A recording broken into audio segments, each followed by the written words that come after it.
बिस्मिल्लाहिर्रहमानिर्रहीम। अस्सलाम वालेकुम माय यूट्यूब फैमिली। उम्मीद करती हूँ आप सब ठीक होंगे। मैं आप सबको वेलकम करती हूँ अपने चैनल इकरा के खाने में। होप सो आप सबको मेरी रेसिपीज़ पसंद आती होगी। आज भी मैं आपके लिए बहुत मज़ेदार सी रेसिपी लाई हूँ, चिकन कोफ्ता की रेसिपी। चिकन कोफ्ता बनाने के लिए क्या क्या चीज़ें दरकार होंगी और मैनुअल तरीके से आप किस तरह चिकन का जो कीमा है वो बना सकते हैं। जिनके पास इलेक्ट्रिक चॉपर नहीं है उसके बगैर आपको आज बनाना दिखाऊँगी इस वीडियो में। इंशाल्लाह आप सबको मेरी ये रेसिपी ज़रूर पसंद आएगी, तो मेरे साथ जुड़े रहिए। तो चलें आए रेसिपी स्टार्ट करते हैं। यहाँ पे आप देख सकते हैं कि चिकन का जो मैंने ना मोटा वाला कीमा लिया है, लेकिन अगर आपके पास चिकन के बड़े बड़े जो पीसीज होते हैं या पार्चे जो भी कह लें, तो वो अगर आपके पास पूरे साबुत वाले भी चिकन है तो आपने कोई मसला नहीं है, कोई टेंशन लेने की ज़रूरत नहीं है। तो यहाँ पे मुझे चिकन का जो मोटा वाला कीमा था वो मिल गया था। इसके साथ ये जो कुछ चीज़ें आप देख रहे हैं, हरा धनिया, हरी मिर्चें, अदरक लहसुन के कुछ जवे और साथ में हमने एक अदद प्याज लिया था। तो बस ये चीज़ें हमें ना कोफ्ते में दरकार होंगी। तो आपको मैं कुंडी डंडा में जो मैनुअल तरीके से दिखाऊंगी, यानी कि किस तरह आप अपना जो चिकन है वो उसको पीस सकते हैं। तो यहाँ पे कुंडी डंडा में हम सारा अपना जो चिकन है वो डाल देंगे। तो यहाँ पे मैंने एक आगे ही पहले वीडियो अपलोड कर चुकी हूँ जिसमें मैंने चिकन का जो साबुत पीस लिया था। तो यहाँ पे अब मैं जो है ना चिकन का मोटा वाला कीमा यूज़ कर रही हूँ, इसको हम पीस लेंगे। अगर आप चिकन यूज़ कर रहे हैं ना साबुत वाला, उसको आपको थोड़ा सा टाइम लगेगा, लगभग 7 से 8 मिनट पीसने के लिए। और ये जो है ना मैंने कीमा यूज़ किया तो इसके लिए मुझे लगेगा 2 से 3 मिनट, ताकि हमारा जो चिकन है वो बारीक हो जाए। यहाँ पे देखिए चिकन बारीक हो भी चुका था। 2 से 3 मिनट में मुसलसल इसको चलाती रही थी। तो यहाँ पे उन लोगों के लिए आसानी की है कि जिनके पास यानी इलेक्ट्रिक चॉपर वगैरह नहीं होती और वो मतलब कोफ्ते बनाना चाहते हैं या चिकन के कबाब, तो वो इस तरीके से भी पीस सकते हैं। इसके बाद आपने एक एक करके ये जो चीज़ें हैं रखी हुई ये डालते जाना। जैसे प्याज डाले तो फिर से पीसना, इससे चिकन ये है कि आपका साथ साथ और बारीक होता जाएगा। ये पीसने के बाद ही ना आपने ये टेंशन नहीं लेनी कि प्याज का पानी है या चिकन का पानी है, वो आगे आके आपको मैं और इसकी जो बाइंडिंग का तरीका है ना वो भी दिखाऊंगी। तो आपने परेशान नहीं होना। वैसे ही है कि आपने मेक श्योर करना है कि चिकन को एक्स्ट्रा छलनी में डाल के ना रखना है, ताकि उसमें भी पानी ना हो। धनिया का भी आपने पहले ही पानी निचोड़ के इसको ऐड करना है। तो बाकी अगर पानी थोड़ा बहुत रह भी जाता है तो उसका हल आगे आगे आपको मैं दिखाऊंगी। तो यहाँ पे मैंने धनिया और हरी मिर्चें डाल दी थी।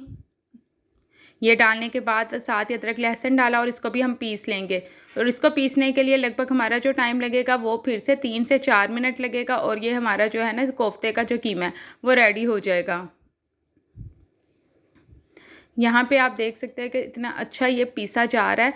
सारा कुछ जैसे मशीन में होता है, बस ये है कि थोड़ी सी मेहनत ये है, आपकी अपनी मेहनत लगेगी, लेकिन आपको जायका जो है ना उससे दुगना मिलेगा। बहुत मज़े की ये रेसिपी बनती है घर पे ही। तो यहाँ पे हमारा जो चिकन है अच्छे से कंप्लीट होने वाला था। अभी आपको मैं दिखाती हूँ। यहाँ पे देखिए हमारा बहुत अच्छे से पीसा जा चुका था। चिकन के जो रेशे रेशे थे ना वो अलग अलग हो चुके थे।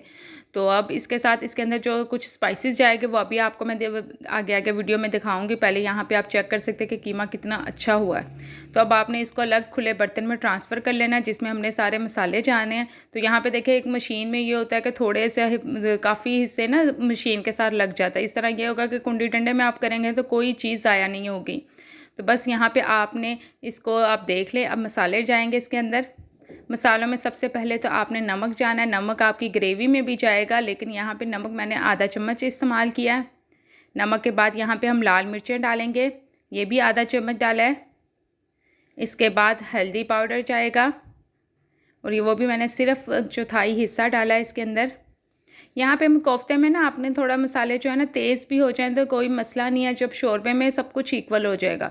यहाँ पे धनिया और ज़ीरा पाउडर का इस्तेमाल किया है, ये 1 चम्मच भर के डालिएगा। ये डालने के बाद आपने गरम मसाला डालना है। गरम मसाला डालने के बाद हमारी चीज़ें काफ़ी हद तक रेडी हो चुकी थी, लेकिन यहाँ पे बाइंडिंग के लिए आपने बेसन का इस्तेमाल करना है। चने का पाउडर भी इस्तेमाल कर सकते हैं, भुने चने का, लेकिन यहाँ पे मैंने बेसन को भून लिया था और ये 2 से 3 चम्मच डाल दिए थे। यहाँ पे बेसन 3 बड़े चम्मच डालने के बाद 1 अदद अंडा डालेंगे, लेकिन अंडा आपने पूरा नहीं डालना। अंडा आपने इसको ना पहले अच्छे से विस्क कर लेना, फेंट लेना, और इसके बाद इसकी जो आधी क्वांटिटी है वो हम डालेंगे। और अगर आपको इसके बाद अपना जो मिक्सर है वो चिपचिपा लगे, यानी कि वो ना हो रहा हो, तो आप बेसन की 1 चम्मच और डाल दीजिएगा। तो बस यहाँ पे आधा अंडा डाला है और इसके बाद अब आपने इसको अच्छे से ना इतना मिक्स करना है ना कि आपकी जो सारी चीज़ें हैं ना वो यकजान हो जाए, नमक मिर्च हर हिस्से में चला जाए। तो आप ग्लव्स पहन के करना चाहें तो ग्लव्स पहन के भी कर सकते हैं, मुझे इससे कोई मसला नहीं था। मैंने इसलिए सिंपल मतलब हाथों को अच्छे से धोने के बाद इसको मिक्स कर लिया था। यहाँ पे देखिए हमारा जो है मिक्सचर रेडी हो चुका था। अब इस मिक्सचर को आपने आधे घंटे के लिए ना, आधे घंटे के लिए अगर नीचे वाले हिस्से में फ्रिज के रख रहे हैं तो रख दीजिएगा, लेकिन अगर आप ऊपर रख रहे हैं फ्रीज़र में तो आप 10 मिनट ही काफ़ी है। 10 मिनट के बाद मैंने इसको निकाल लिया था। अब ये है कि आप जैसे मर्ज़ी इसको करें, आपके हाथों में भी नहीं या मतलब हाथ गंदे भी नहीं होंगे, और हाथों पे ऑयल लगाए और जितने बॉल्स का साइज़ चाहिए आप बना सकते हैं। क्योंकि ये जो है ना कोफ्ते शोरबे में डलने के बाद भी बड़े हो जाते हैं, तो मैंने तो बहुत दरमियाना साइज़ ही रखा था, इतना साइज़ जितना आप वीडियो में देख रहे हैं। देखें कि फ्रिज में रखने से हाथ में बिल्कुल भी नहीं लगा, और हाथों में ऑयल लगाएंगे तो भी आपके हाथ बिल्कुल साफ़ सुथरे रहेंगे। तो यहाँ पे देखिए कोफ्ते हमारे एक एक करके हम बना के रखते जाएंगे। आपने जब ये बना रहे होंगे साथ ही आपने ऑयल रख देना है टाइम की बचत के लिए, ताकि ऑयल भी गर्म होता जाए। और एक प्लेट यहाँ पे ना आधा किलो जो मैंने कीमा इस्तेमाल किया था, तो आधा किलो से ना मेरे लगभग 30 कोफ्ते बन चुके थे। तो यहाँ पे देखिए घर में बनाने में कितनी बरकत होती है कि एक जो आधा किलो से हमने 30 कोफ्ते बनाए थे, और बाहर आप लेने जाए तो आपको एक ही कोफ्ता के जो रेट है वो कितना हाई मतलब मिलता है। तो बस यहाँ पे देखें मैंने 4 से 5 अदद बनते हुए दिखाए थे। साथ ही हमारी जो है ना ऑयल मैंने रखता, ये देखें ऑयल गर्म हो चुका था और एक प्लेट हमारी रेडी हो चुकी थी कोफ्ते की। तो इसको डाल देंगे ताकि वो साथ ही हम दूसरे अपने कोफ्ते भी बना बना के रखते जाएंगे। अब इन कोफ्तों को फ्रिज में रखने की ज़रूरत नहीं है, क्योंकि हमने पहले ही इसको जो मिक्सचर था उसको रख दिया था। तो एक एक करके आपने डालते जाना है। ऑयल आपका ना दरमियाना गर्म हो तभी आपने डालने हैं। तो यहाँ पे देखिए हमारे जो फ्राई पैन में हमने डाल दिए थे, और इसको आपने फ़ौरन साइड नहीं चेंज करनी। इसको आपने ना 1 मिनट के लिए ऐसे ही छोड़ देना है, ताकि जब ये नीचे से पकड़ हो जाए इसकी, फिर आपने इसकी साइड चेंज करनी है। यहाँ पे देखिए नीचे से लाइट गोल्डन कलर आ चुका था, तो अब इसकी साइड चेंज करेंगे। अब यहाँ पे आप इसको जैसे मर्ज़ी हिलाएंगे ना, इसने मेरे को मतलब कोफ्तों ने कहीं नहीं जाना, लेकिन ये दोनों तरफ से जब सेक लगा लेंगे ना, तब आपके जो कोफ्ते हैं बिल्कुल भी नहीं वो टस से मस होंगे। तो यहाँ पे एक एक करके इसकी साइड चेंज करने के बाद आपको मैं इसको आगे जो नेक्स्ट है ना, हम उसकी जो ग्रेवी है वो बनाने का तरीका दिखाऊंगी। तो यहाँ पे देखें हमारे जो कोफ्ते कितना प्यारा कलर इसके ऊपर आ चुका था। और अब आप इसको जैसे मर्ज़ी हिलाएं, आपके कोफ्ते बिल्कुल नहीं टूटने वाले, और ये इतने सॉफ्ट बने हैं ना, बिल्कुल इसमें हार्डनेस वगैरह कुछ भी नहीं है। आप यहाँ पे देखें सारा दोनों तरफ से इसके ऊपर सेक लग चुका था। अब इसको निकाल लेंगे।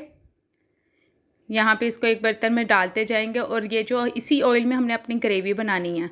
तो ये ऑयल इसलिए मैंने ज़्यादा लिया था कि ताकि इसी के अंदर हमारी ग्रेवी बन जाए। अब यहाँ पे मैंने दूसरा पूर डाल दिया था, और ये भी तो हो जाएगा, तो फिर आपको दिखाती हूँ। यहाँ पे देखिए चिकन के जो कोफ्ते हैं रेडी हो चुके हैं। आप ऐसे भी ट्राई कर सकते हैं इसको रायते के साथ, केचप के साथ। तो यहाँ पे हमारे जो कोफ्ते हैं बन चुके हैं। अब हम अपनी ग्रेवी बनाना शुरू करेंगे। यहाँ पे देखिए मैं इसको दबा के भी दिखा रही हूँ कि इतने सॉफ्ट बने थे ये। तो बस यहाँ पे अब इसको हम करते हैं साइड पे, और अपनी ग्रेवी की तरफ चलते हैं।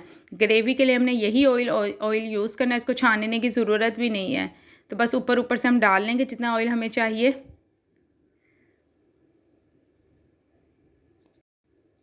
यहाँ पे अब जो हमने ना इसमें प्याज का पेस्ट डाला है, इसमें आप प्याज ना चॉप वाले मत डालिएगा, इससे ग्रेवी में ना फिर बाद में आपको नज़र आएंगे।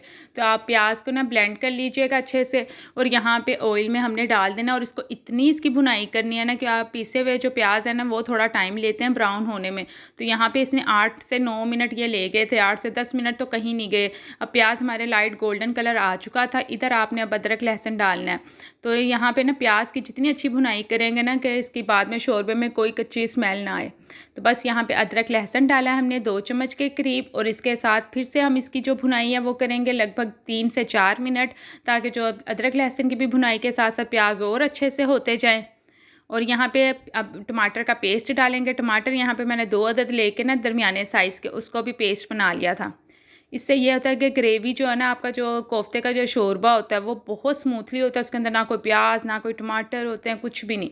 तो यहाँ पे टमाटर डालने के बाद आपने इसका पानी खुश्क होने तक इसकी भुनाई करते जाना है, और जब ऑयल सेपरेट होना शुरू हो जाएगा तो इधर आपने अपने मसाले जाने हैं।